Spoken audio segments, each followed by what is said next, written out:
ನಮಸ್ಕಾರ ಎಲ್ಲರಿಗೂ welcome back. ನಾನು ನಿಮ್ಮ ಮಂಜು, ನೀವು ನೋಡ್ತಿದ್ರಿ ಮಂಜು ಸ್ಟೋರೀಸ್.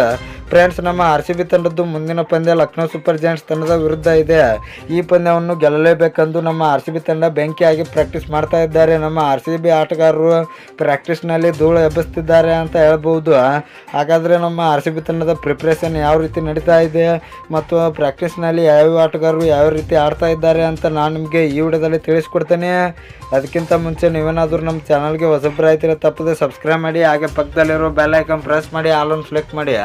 ಯಾಕೆಂದರೆ ನಾನು ಯಾವುದೇ ಕ್ರಿಕೆಟ್ ಬಗ್ಗೆ ವಿಡಿಯೋ ಮಾಡ್ತೀರಾ ನಿಮಗೆ ತಕ್ಷಣ ನೋಡ್ತೀನಿ ಬರುತ್ತೆ, ಆವಾಗ ನೀವು ವಿಡಿಯೋನ ಮೊದಲಿಗರಾಗಿ ನೋಡ್ಬೋದು. ಸಬ್ಸ್ಕ್ರೈಬ್ ಅನ್ನೋದು ಸಂಪೂರ್ಣ ಉಚಿತ. ವಿಡಿಯೋ ಕೆಳಗೆ ಬ್ಲಾಕ್ ಪ್ರಿಂಟ್ ಮಾಡ್ಕೊಳ್ಳಿ, ಏನೋ ತಡ ಮಾಡದೆ ವಿಡಿಯೋ ಶುರು ಮಾಡೋಣ ಬನ್ನಿ. ಇನ್ನು ಫ್ರೆಂಡ್ಸ್, ನಮ್ಮ RCB ತಂಡದ ಎಲ್ಲ ಆಟಗಾರರು ಕೂಡ ಬೆಂಕಿಯಾಗಿ ಪ್ರಾಕ್ಟೀಸ್ ಮಾಡ್ತಾ ಇದ್ದಾರೆ. Virat Kohli, Will Jacks, Alzarri Joseph, Reece Topley, Vyshak Vijay Kumar ಅವರು ಬೆಂಕಿ ಬ್ಯಾಟಿಂಗ್ ಮತ್ತು ಬಾಲಿಂಗ್ ಪ್ರಾಕ್ಟೀಸ್ ಮಾಡ್ತಾ ಇದ್ದಾರೆ. ವಿರಾಟ್ ಕೊಹ್ಲಿ ಮತ್ತು ವಿಲ್ ಜಾಕ್ಸ್ ಅವರು ಬೆಂಕಿಯಾಗಿ ಸಿಕ್ಸರ್ಗಳ ಸುರಿಮಳೆಯನ್ನು ಸಿಡಿಸಿದ್ರು ಅಂತ ಹೇಳ್ಬೋದು. ವಿಲ್ ಜಾಕ್ಸ್ ಅವರು ನಮ್ಮ RCB ತಂಡದ ಮುಂದಿನ ಪಂದ್ಯ ಲಕ್ನೋ ಸೂಪರ್ ಜೈಂಟ್ಸ್ ತಂಡದ ವಿರುದ್ಧ ಎಂಟ್ರಿ ಕೊಡುವ ಸಾಧ್ಯತೆ ಜಾಸ್ತಿ ಇದೆ. ಯಾಕೆಂದರೆ ಇವರು ಪ್ರಾಕ್ಟೀಸ್ನಲ್ಲಿ ಈಗ ಎದ್ದು ಕಾಣ್ತಾ ಇದ್ದಾರೆ ಅಂತ ಹೇಳ್ಬೋದು. ವಿಲ್ ಜಾಕ್ಸ್ ಅವರಿಗೆ ಚಾನ್ಸ್ ಕೊಡಬೇಕು, ಯಾಕೆಂದರೆ ನಮ್ಮ RCB ತಂಡದ ಬ್ಯಾಟಿಂಗ್ ಲೈನಪ್ ತುಂಬ ಸ್ಟ್ರಾಂಗ್ ಆಗುತ್ತದೆ ಅಂತ ಹೇಳ್ಬೋದು. ಅಲ್ಜಾರ್ ಜೋಸೆಫ್ ಮತ್ತು ರಿಸ್ ಟೋಪ್ಲೆ ಅವರು ಬೆಂಕಿ ಬಾಲಿಂಗ್ನ ಮಾಡ್ತಾ ಇದ್ದಾರೆ.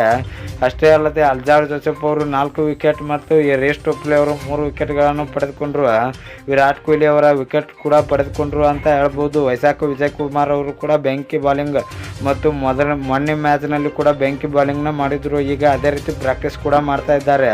ಇನ್ನು ಫ್ರೆಂಡ್ಸ್, ನಿಮಗೆ ಇದೇ ರೀತಿ ನಮ್ಮ RCB ಮತ್ತು ಕ್ರಿಕೆಟ್ ಬಗ್ಗೆ ಅಪ್ಡೇಟ್ಸ್ ಬೇಕಾದರೆ ನಮ್ಮ ಚಾನಲ್ ಲೈಕ್ ಮಾಡಿ, ಶೇರ್ ಮಾಡಿ, ಸಬ್ಸ್ಕ್ರೈಬ್ ಮಾಡಿ, ಬೆಲ್ ಐಕನ್ ಆನ್ ಮಾಡ್ಕೊಳ್ಳಿ. ಕ್ರಿಕೆಟ್ ಬಗ್ಗೆ ಜಾಸ್ತಿ ಅಪ್ಡೇಟ್ಸ್ ಬರ್ತಾ ಇರುತ್ತೆ, ಅದಕ್ಕೆ ಸಬ್ಸ್ಕ್ರೈಬ್ ಮಾಡ್ಕೊಳ್ಳಿ. ನಮಸ್ಕಾರ ಫ್ರೆಂಡ್ಸ್.